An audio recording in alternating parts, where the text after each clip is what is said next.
Yeah, hi.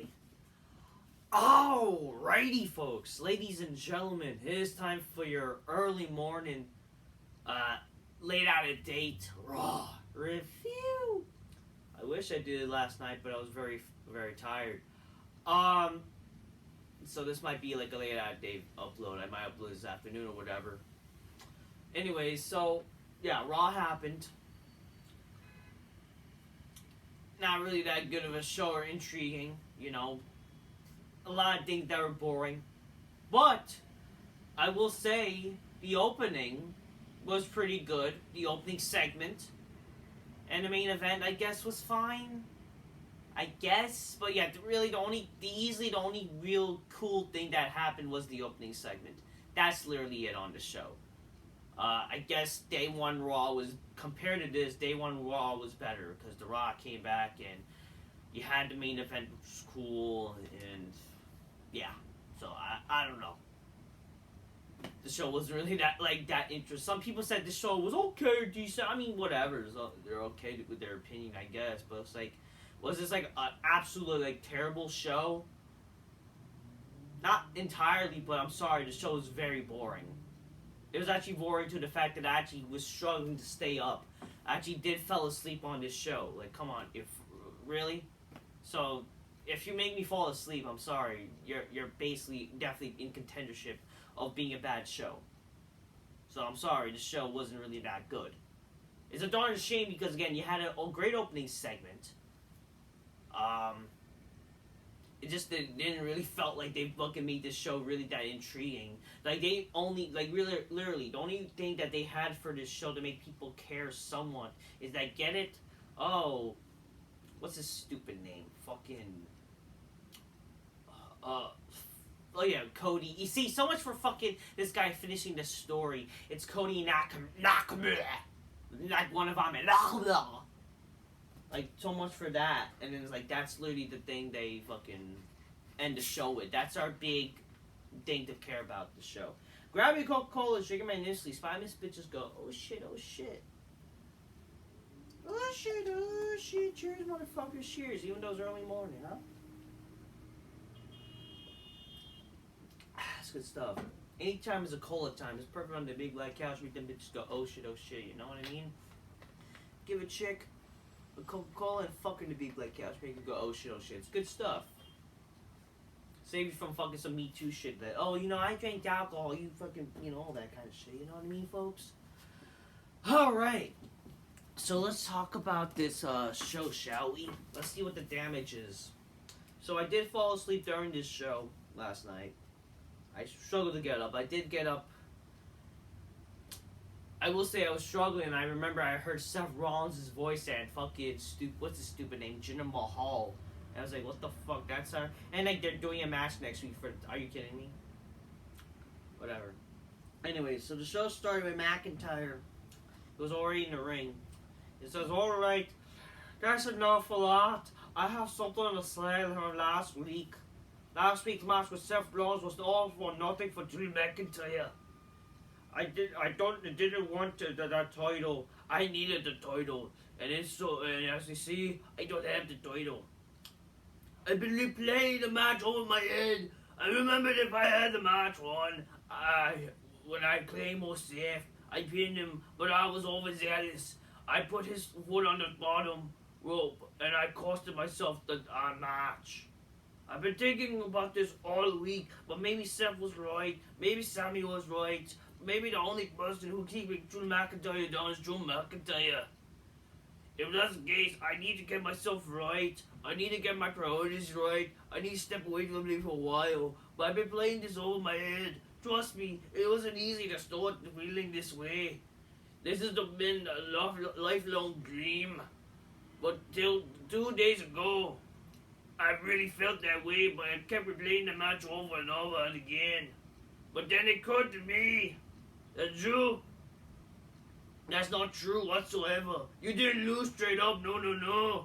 The better man didn't win. Damien Priest tried to cash in during the match and cost you the World Heavyweight Championship.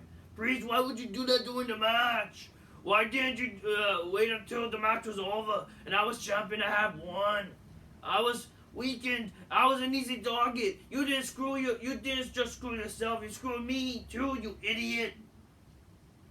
Between Reese, Seth, Sami, Jey Uso, who has moved to Raw because of Cody, who has magical political powers, and makes CM Punk making his return in wide open arms. Maybe I need to revisit this company and leaving this company thing. Maybe I should leave for 9 years. And then I have a real hero reception when I return. Oh yeah, you can chant my name, you losers. I think I almost sound like Arnold. But basically, that's why I don't know. Fucking Trap Queen has a better voice to say. Like Drew McIntyre. Kind of funny how she says it. But that's basically what he said. He's not wrong. What he said is not wrong. But then, but we were supposed to thinking that he's wrong because he's a heel. Which, I mean, in a sense, think about it, he should be a tweener. And honestly, this is what got me thinking. First of all, I think McIntyre cut a hell of a promo here. And him and Punk, Punk does come out after this.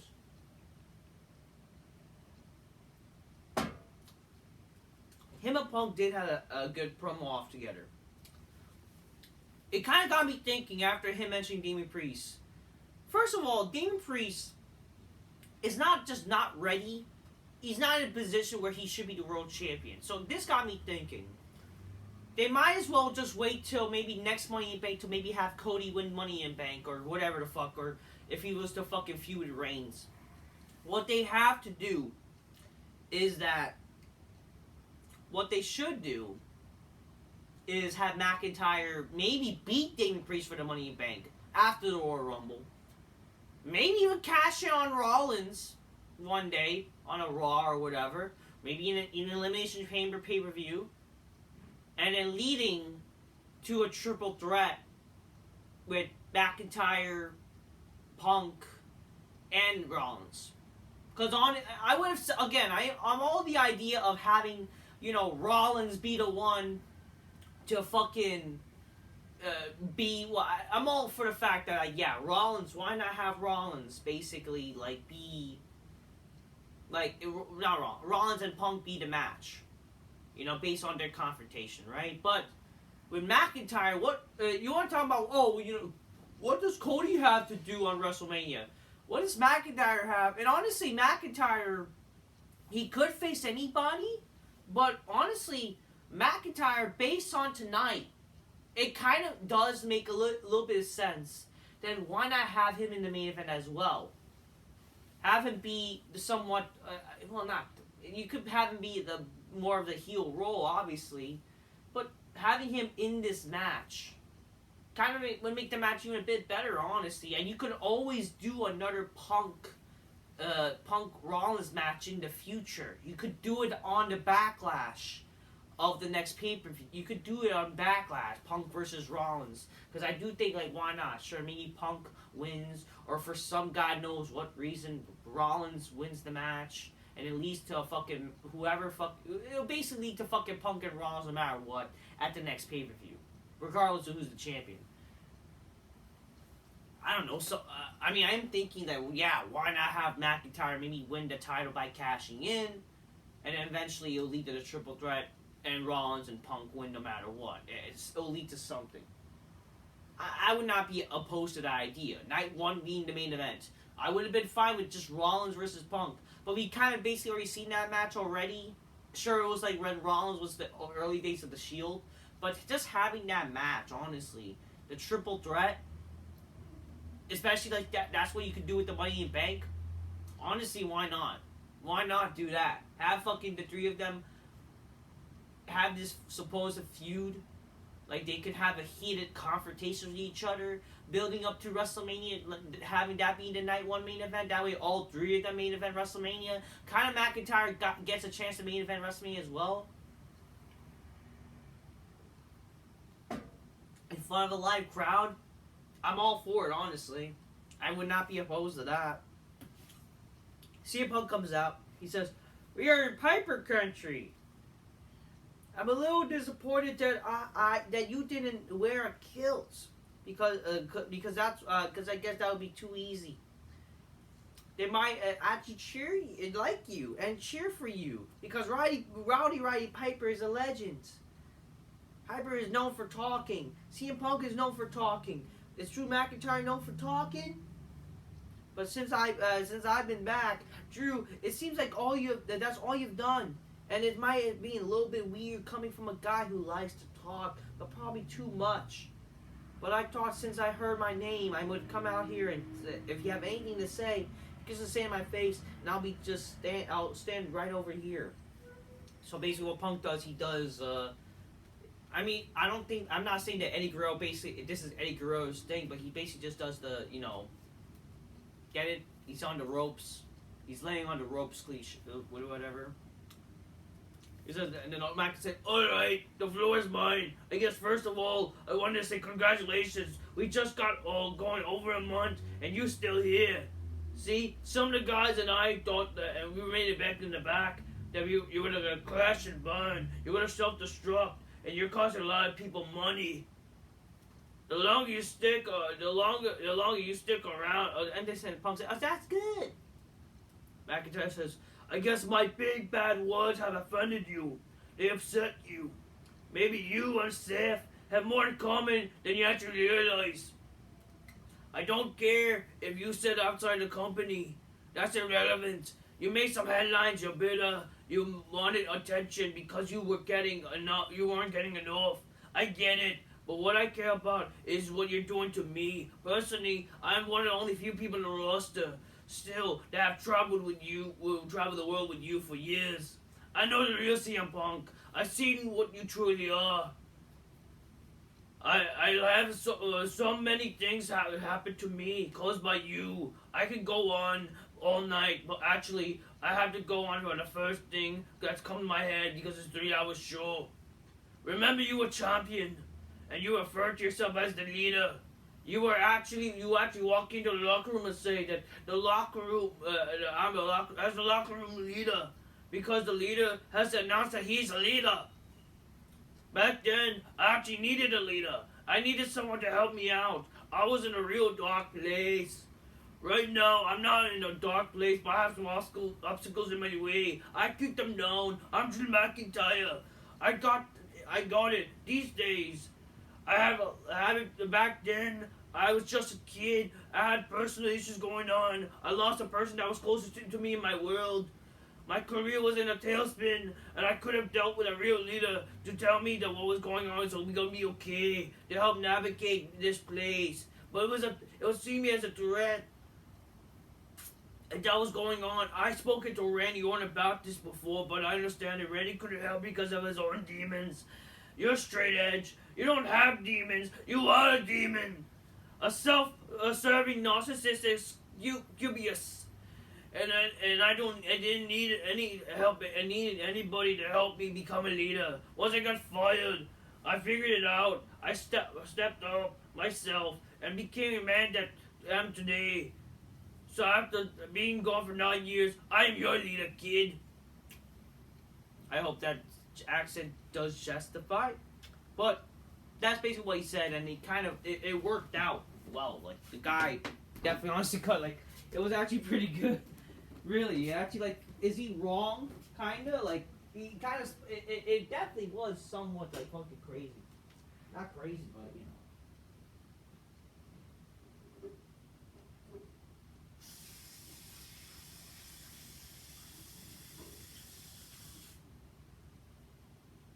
Sorry about that. I just had to. Just trying to do that voice and you're just like spitting. Oh man. But seriously, that was the wording that McIntyre said. Like the things he said. Like holy shit. Just that heat, man. It makes you want to actually see him. Like actually like you. I actually do want to see this match. Him versus Punk one day. Actually, you're intrigued. And also, the beauty of this, I will say this. Compared even to last year, you have more potential ideas of who could win the Rumble. It's honestly more than now just Punk or Cody. It's more than like last year, the only guaranteed person to win the Rumble was like Cody Rhodes. There was only you already knew that Lesnar was sadly not gonna win, or Edge. Now there's actually more possibilities of who you can actually have win the Rumble. So it's not just even Punk or Cody. You can even have McIntyre win the Rumble, honestly. Even though, like, should he win? Not really. I mean, does he need to? No, but there's other ways he could be, like, part of even the main. There's actually more potential ideas of who could win the Rumble this year. And I hate to say that. I don't hate to say that. I would say that's actually a positive. As much as I hate Triple H nowadays as a booker. Again, I love Triple H. He's one of my favorite wrestlers of all time. But he's catering to these smarks. He has one wrong idea of how wrestling should be. He's just booking it as a wrestler instead of how you can do it as a writer. But, like it or not, at least the beauty of this is like there's more potential ideas of who can main event WrestleMania, who could win the Rumble, challenge for titles. You have more in a sense, I would say. You even have guys like Jey Uso who could win the Rumble, even though, like, am I saying he should win the Rumble? No. But you have more names, I would say. I would give credit with that, in a sense. Does that mean, like, is it better than, like, back when wrestling was good? I mean, it's closer to that, that's what I would say, but it's never going to be close to, like, let's say, back in the days when wrestling still made sense. That those names are bigger and better. Like, those you can never get to that, honestly, in this modern world. In this modern day of wrestling. But at least it's getting close to that. Because, like, literally, compared to, like, the past few years, who is intriguing enough to be the Royal Rumble winner? Aside from, like, let's say a part-timer. At least, like, the people who are full-timers, there's more chance of those people to win the Rumble than fucking before. Last year was only Cody as a full-time wrestler. Aside from a part-timer, who was more intriguing to win the fucking Royal Rumble? I mean, last year I couldn't even say, maybe even Sami Zayn. But, kind of fallen off. But that was like the only other person. Now, you have Cody Rhodes, even though I'm not a fan of Cody Rhodes. You have CM Punk. You have Drew McIntyre. You even have Jey Uso. You have you even have maybe Sami Zayn in a weird sense. But, like, what he would do, you know what I mean? But, like, you have that idea. You even have you have a few part-timers to even win. The Rock.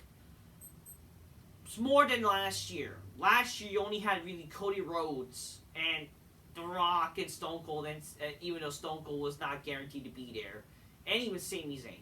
That's literally less. I mean, you even have people saying even Gunter to win the Royal Rumble this year. That's actually not even a bad idea, too.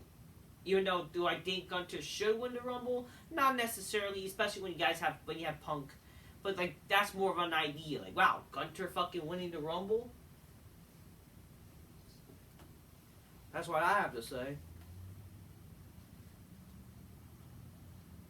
Anyways, now here's what Punk said after that. I call myself a lot of things, but I call myself a lot of things in life. I call myself a lot of things in my dirty career. A leader was never one of them. Is that true? Okay, that is a bunch of BS. That is a bunch of BS. I know I've been praising Punk lately, but again, I criticized him too. Like, here's the thing. I am actually, as a non-smart, I know I'm an anti-smart. The problem is I'm not going to fucking say I'm an anti-smart because there are anti-smarts that praises Jinder Mahal. It's like, what the fuck's wrong with y'all? For your motherfuckers say I'm not, I need to really not though. But seriously, as a non-smart, I do like CM Punk. I do think there are things to like about him, but he's guilty of this smarky shit. He's guilty of fucking these smarks why they're ruining wrestling. But whatever, that's just by the point. Him saying, oh, he was never a leader, that is fucking bullshit. Weren't you fucking the same reason why you left AEW because you view yourself as a leader and they were not listening to you? Like, come on here. Amira was never one of them. Is that true, huh? Because I always led by example. I call myself a savior. Kid, if you want your hand held, you can pledge your allegiance to the Straight Society right now. You can shave your head and and you can live a clean life. It's kind of funny to mention the Straight Society, but it's not bad. Talked about demons. Listen, man. If I'm not a leader, who did you walk out this company? It was me. And who did I watch walk back in and become bigger, faster, and stronger? You went on to win the Royal Rumble and you main event WrestleMania. You followed my lead on the way out. I got no problem saying that I'm following your way and the way back in. And just because I want to do what you did, I'm back. Bigger, faster, stronger. By the way, he's not bigger. My God, I will say this: CM Punk looked fucking small compared to Drew McIntyre.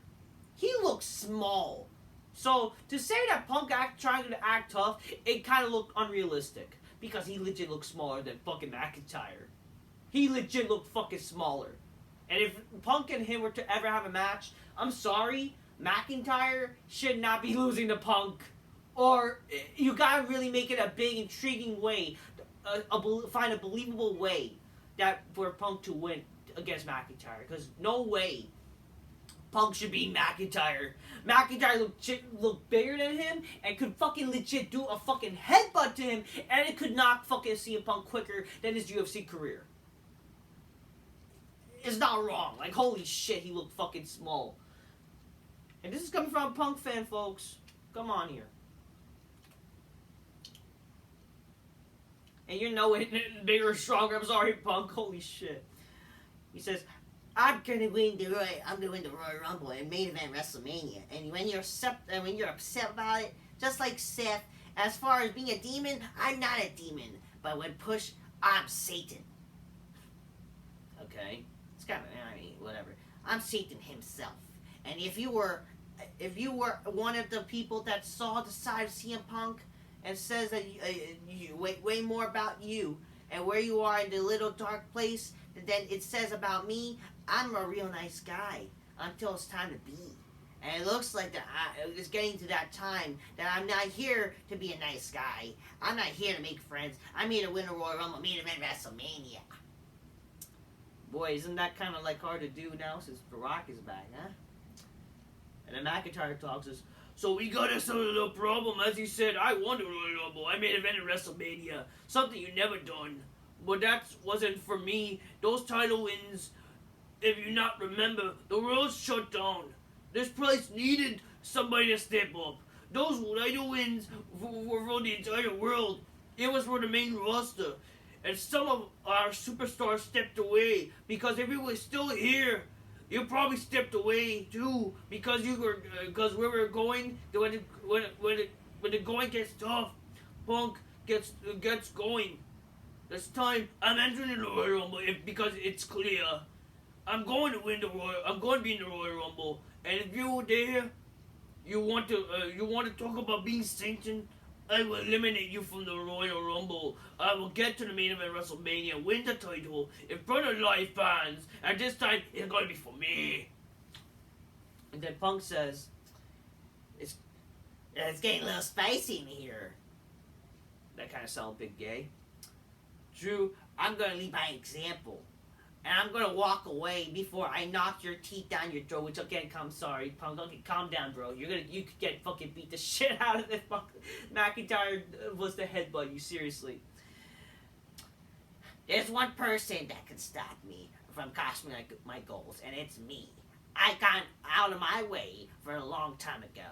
You can't stop me from winning the Royal Rumble. Seth can't stop me winning from the Royal Rumble. Cody can't stop me winning the Royal Rumble. And Drew, leader to leader, because I'm such a nice guy in the Royal Rumble, I'm going to throw you out last. So, this was a nice build to win the Rumble. I'm not going to lie.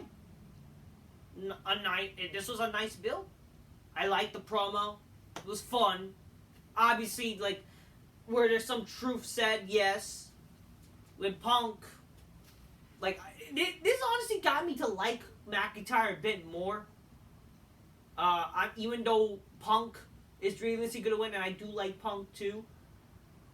I'm sorry, but like Punk acting trying to be tough, like he's gonna fucking. I'm sorry, it just makes no sense because of the size difference. So it's kind of hilarious to think about it. But regardless, it was fun. You know, it was a fun fucking promo off. It got you excited to like, wow, and it honestly got me to think like, wow, I would like to see honestly McIntyre have a big role in WrestleMania, and like he needs to. That's why honestly, in my opinion, have him win Money in the Bank, and have him beat Rollins by having the Money in the Bank before WrestleMania, leading to now triple threat with them. I would do that. Because who is he going to face at WrestleMania? Sami Zayn? Come on.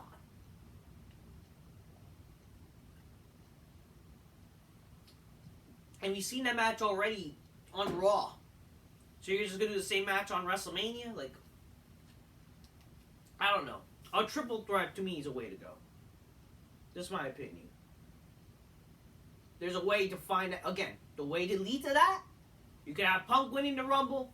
Automatically, like, I mean, he doesn't need to choose. I mean, I would like it, build to the idea of even facing Roman Reigns, even, like, idea of him facing Roman Reigns. Debating. Not just, like, immediately what they've been doing the past few years that, oh, I need to automatically choose, you know? Even wait till the Elimination Chamber. And then, you can have Punk decide.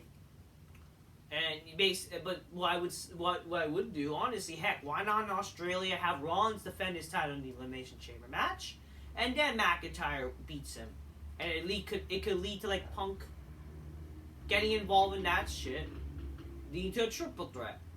That's what I would do, and that can easily be your night one main event. I would do that. I would. Anyways. First match, Tommaso Ciampa defeated Finn Balor. I don't care.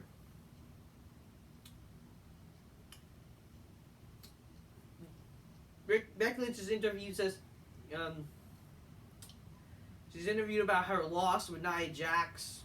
Becky tried to picture what would happen if Nia broke her oral bone or fractured her nose. Nia did pull her weight back behind the punch, but Becky pulled herself up and declared that she's going to be in the Rumble, and she didn't go into the hospital. The last time she did, she came back and won the Rumble, main event WrestleMania, so either Nia Jax is getting weaker, or Becky Lynch is getting stronger. Maybe this is just the beginning, who cares?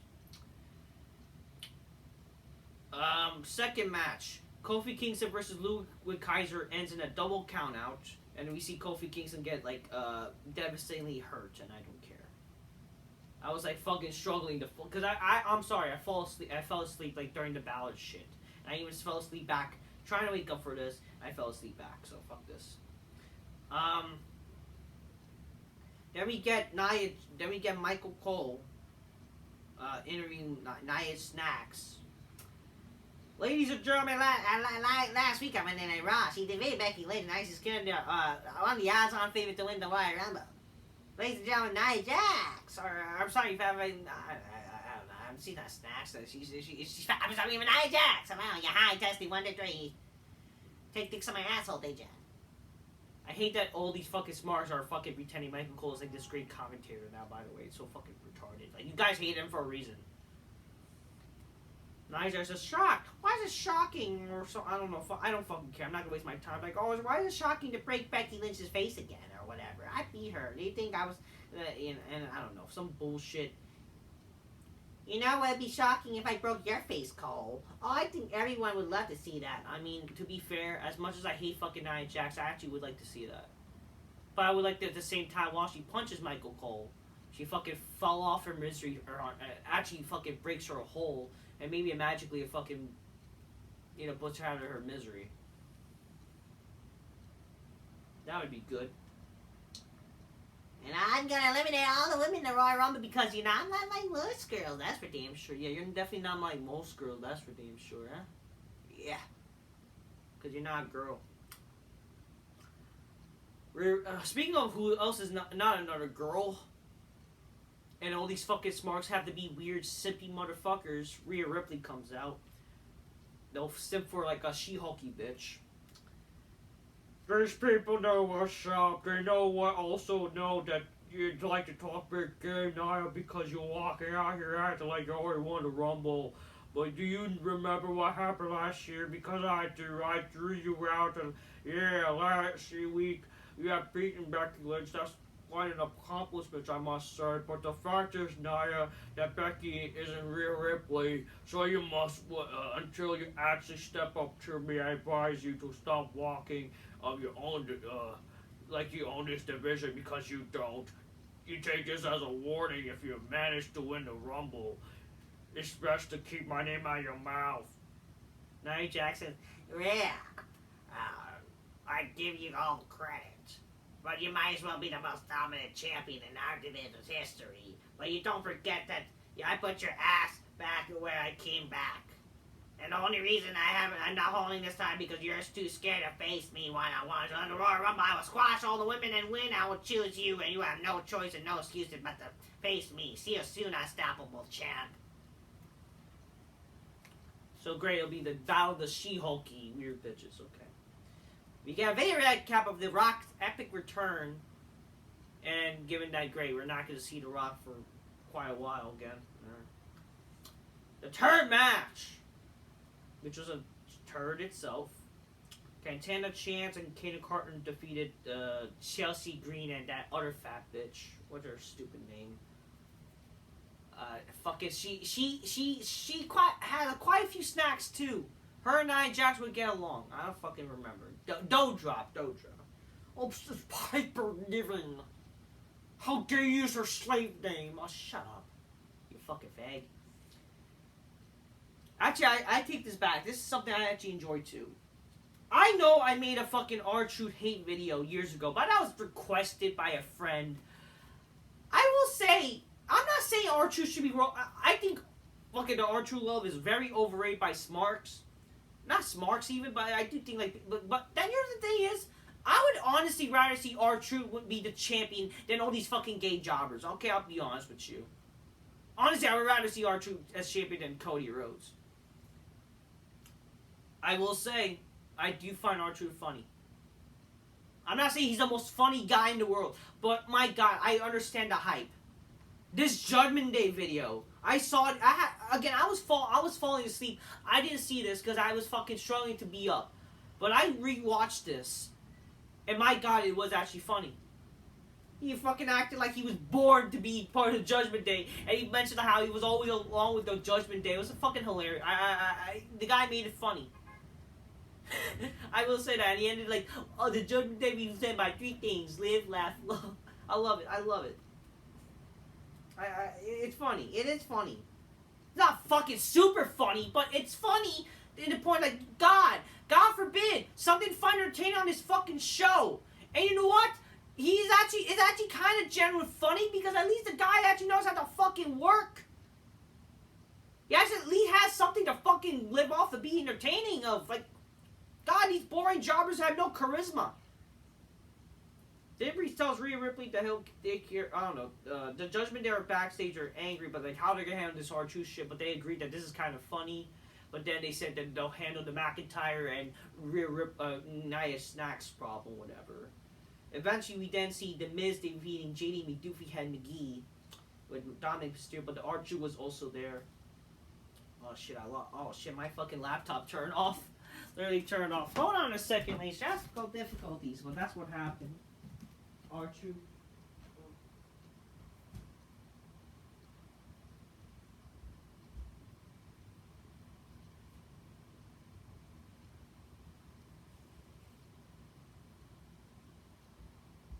Hold on a second, ladies and gentlemen.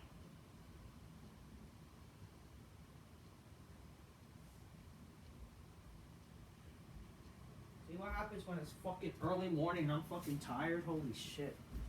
Anyway, sorry about that, ladies and gentlemen. I'm fucking tired as fuck. I gotta go.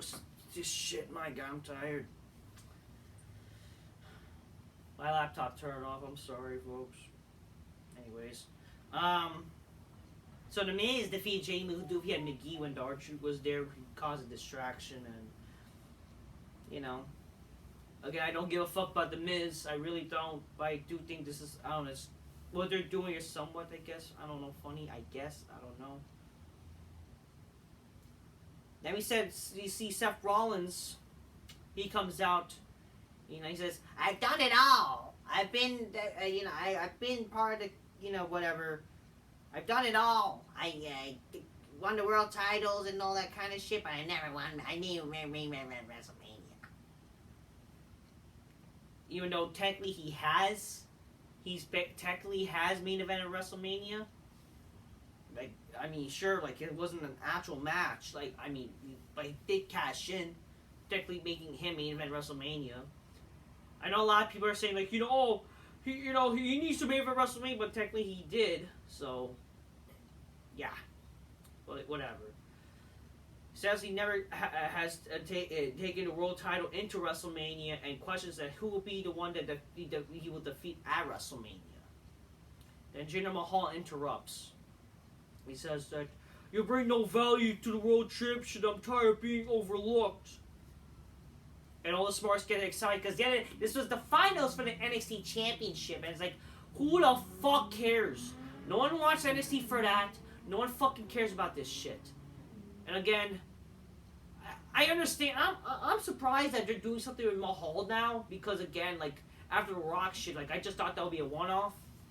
But like, seriously, again, the weird thing is you got fucking the anti-Smarks. And this is where I'm gonna fucking bash the anti-Smarks. They're excited that, oh, Mahal's getting a push. Even though the guy's a jobber! I'm sorry, you can't just immediately have the guy out of nowhere challenge the world champion already. Oh, Maggie's gonna probably have a competitive match. So it's already announced. Him and Mahal are gonna have a world title match next week. If that match is longer than a minute, it's a fucking joke. I mean, come on here. Mahal has lost to fucking jobbers before and after winning the WWE title back in 2017. Back in 2017, dude. How does that make any fucking sense? How does that make any fucking sense that you actually are gonna fucking have Mahal have a competitive match with Rollins and even contendership of being this now top star? How does that make any fucking sense? I'm sorry, it makes no sense whatsoever. By kayfabe sense, the guy is a jobber, and I don't give a fuck easy talk with that logic that just because he's big, fucking Nathan Jones should have been a world champion, or fucking God, what's the stupid name? What's the stupid name that was fucking big? I don't fucking know. Like fucking, that's like saying Hardcore Holly should have fucking beat Lesnar because he was big. I mean, Hardcore Holly's kind of big. I don't know. Fuck. I mean, I don't care. Like fuck. He's boring. Jinder Mahal, I'm sorry. He's boring. No actual character. Oh, get it? He's your typical anti. I mean, sure. At least it's something. But, like, come on here. What's intriguing about this guy? And I fucking hate Jinder Mahal because he's also responsible for all you fucking motherfuckers. I always have to say, oh, you're Indian. How do you hate an Indian? Because you're Indian. Well, guess what, motherfuckers? I'm not Indian. No, really not, though. And I hate Jinder Mahal. He's garbage. Don't hinder the gender. How about you fucking hinder your fucking end your go hinder yourself out of the fucking universe, please. What the fuck does that mean? Don't hinder the gender. You're gay. I don't know. I have to say you're gay. Oh, get it? He's big. I don't. Then you eat gay, motherfucker. You're gay. Just because he's big. Just because a wrestler's big doesn't mean they're good people. Come on here.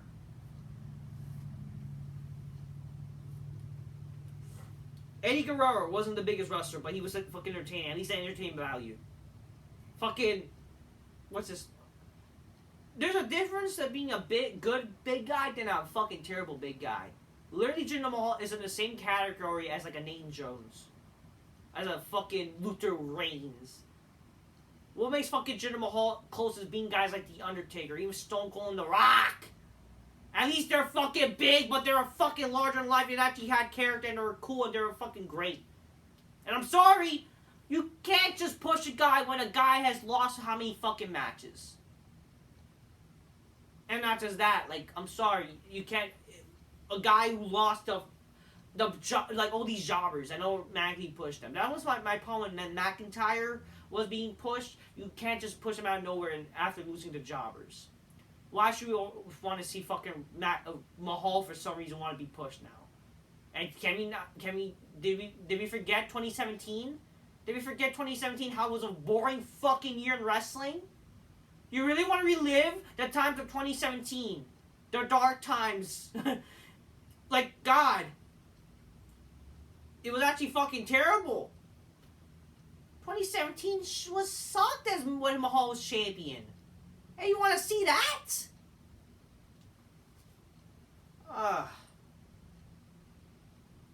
Ron's there to attack him, but then like when he didn't see it, he attacked. I don't know, the little stupid brawl ensued, and then Mahal retreated when he was about to get a stomp, which leads to now next week they're gonna face each other for a world title. Which like really, I mean like really. I'm sorry if this match was longer than a minute, it would make no sense kayfabe wise. Come on here. You know what? If you want to push a jobber, fucking push R-Truth. I don't fucking care.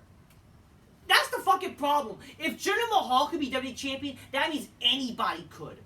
You know how bad that shit is and embarrassing that is? That's the problem with Jinder's champion. You fucking push fucking Jinder, that means, and fucking have him be champion, that means anybody could. So that's why, for all you people fucking are wondering why did Kofi became champion, you anti-Smarks, that's because you fucking like Jinder Mahal. So it's y'all fault too.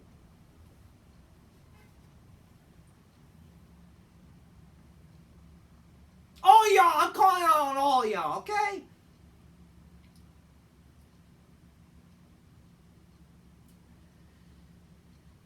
Ivar defeats Otis, who cares? Main event, Jey Uso says his New Year's resolution is to be a win the Singles Championship. And then Braun Strowman interrupts and says, I also want to win a title, but you better not get in my way. I'm sure that no one's gonna get in your way in the fucking catering section. No, don't worry about that with your fucking boobs. Another guy with boobs. Fucking again. Who the fuck wants to see Jinder Mahal with his fucking gyno? Come on. And now we have fucking fat titty milk tank with fucking Bronson Reed. What's announced on next week Raw? Gunter return. I swear, WWE fucking overused their term return. Even though this is Gunter, like he is returning. But like I gotta mention that, like they fucking said CM Punk returns when again he's just appearing. You're overusing the word return, people. Come on. DIY versus Dirty Dom and JD McDoofy Head McGee. Or jobber of the day, McGee, I would say also. Finn Balor and Dean Free versus The Miz and R-Truth. Yeah, Awesome. Okay, this is the problem with R-Truth though. Like, who the fuck cares about Awesome Truth?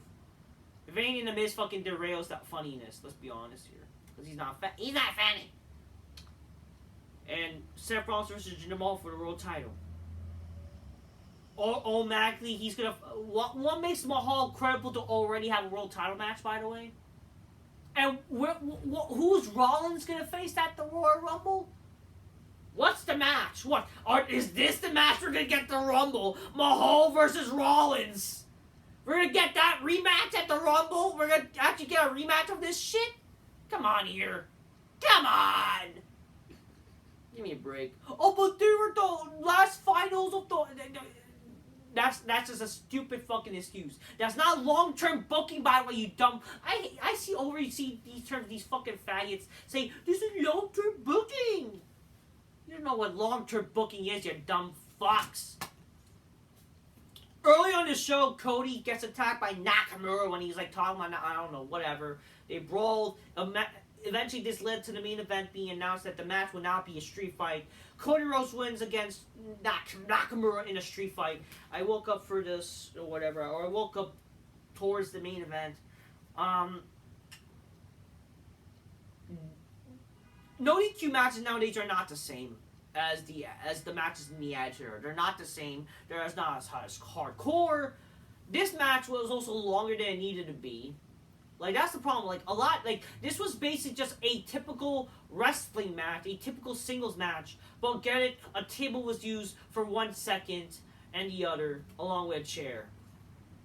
This was just literally a normal match, but that's the problem. These no disqualification matches just feel like they're in WWE. I would give credit to AEW, even though I hate AEW. Is responsible for a lot of smarky shit, but I guess at least like for example, when you talk about a no disqualification match, look at fucking Edge and Christian.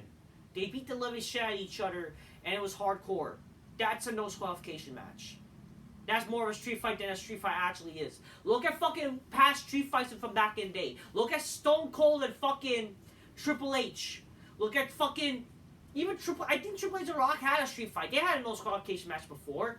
Look at fucking Triple H and Shawn Michaels in a street fight. Come on here. They're unsanctioned match. They're street fight in their 3 stages of hell match. Those are examples of street fights. Same thing with Cactus and fucking Triple H at the Rumble. That's a street fight. What is up with these street fights now, or these no DQ matches now? They're just these boring, stupid work rate crap. We always have to fucking appeal to these work rate shits. These fucking stupid fucking smarky fans are all about work rate. And then I'll get a table spot for 1 second. Oh wow, the timekeeper, Michael, I know this guy. This guy's name is... Shut up, Michael Cole. No one fucking knows who this fucking guy is. He got the mist. So WWE, they can't have blood, but they'll fucking have a red mist. Whatever. Anyways, fucking... Asian missed the guy, missing Cody. We get a very indie-ish fucking, table spot where Nakamura uses fucking knees, diving off, like, the top, I don't know, the middle rope to Cody. It looked fucking amateur. It's amateur hour. Come on here. Honestly, I was about to even call this show before what they did with Punk. CM Punk and fucking Amateur Hour. Like, because this show was literally a bunch of jobber shit that happened. It was. We get a chair. Like, oh wow, a chair. I think we got a candlestick, but I don't care. But then, get it, the table is on the corner. You obviously know this, they have to end the show with the fucking corner table spot. So Nakamura, who's about to key shots up, gets fucking pushed through the table, because that's our big way to lead to the ending. And he gets up immediately, even though other wrestlers, like, fucking, they'll not get up, supposedly, after a table spot. And then Cody does a crossroads and 1, 2, 3, he wins. So basically, they're saying that Nakamura's, like, tougher than other wrestlers who've been to a table spot. I don't fucking care, whatever. The selling is fucking terrible. Again, I mean, it's better than their other match.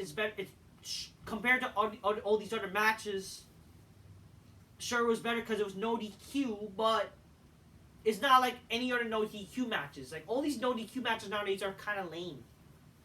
While it wasn't like it's been the better match in the show, like this was obviously the better match. Because who the fuck cares about these boring work rate shit matches with no stories? I mean, this match had no real story. What is really the story of Nakamura and fucking Cody? Like, come on here. Wasn't the worst match, wasn't terrible, but there certainly wasn't like a fucking exciting no disqualification match, that's for damn sure. And Cody, okay, he finished this story, now you gotta finish the other story. Well, guess what? Fuck your story, you're garbage. Oh, will Cody be the second man to win the Rumble? We'll find out. Tonight, we'll see you next week on Monday Night Raw. You know what story needs to be ended? Fucking Michael Cole. But that's the fucking problem. Michael Cole's the only guy that actually resembles a fucking commentator, sadly. Because that's literally the only reason why he's getting praised. Because literally only PG era fans that grew up watching the PG era, I feel like it's great that Michael Cole is the only one there. And they're getting nostalgic over that. And 2, he's sadly the only recognizable stooge that they have. Because they let go of Jerry Lawler because this cancel culture shit. Because he said some ramen noodle, whatever the fuck, stupid moonsault shit. And they let go of JBL because he's a backstage bully. And then we'll have these boring commentators like Vic Joseph and what's his stupid name? Who's the fucking Nick Patrick?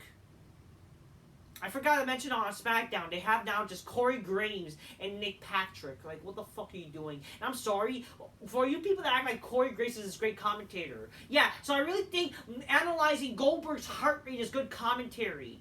What a heel commentary he is. I'm sorry, Corey Graves is kind of lame. Can we bring back fucking all these good, cool fucking commentators, man? Why can't you have fucking Big Show and Mark Henry be a commentator team? Same thing with fucking, I don't know, why the fuck you let Taz go? I don't fucking know. Well, why the fuck the hell you let JR go, too? Oh, fucking like to say WWE Dynamite. Bring back home for fucking WWE instead, you know? So that way you can say WWE Dynamite. Whatever, man. The show was pretty boring. Definitely the fucking Punk and McIntyre shit was actually pretty good. The main event, fine, you know, fine match, but it's like, it's definitely gone far from a cool no DQ match. And R-Truth is actually pretty funny, so, you know, he's okay. Alright? Other than that, this show was very boring. It was not enough to save the show. And yes, fuck Jinder Mahal. Until next time, peace. Yeah, bye. And fuck Smarks and anti-Smarks. How about that, huh? Till next time, peace. Yeah, bye.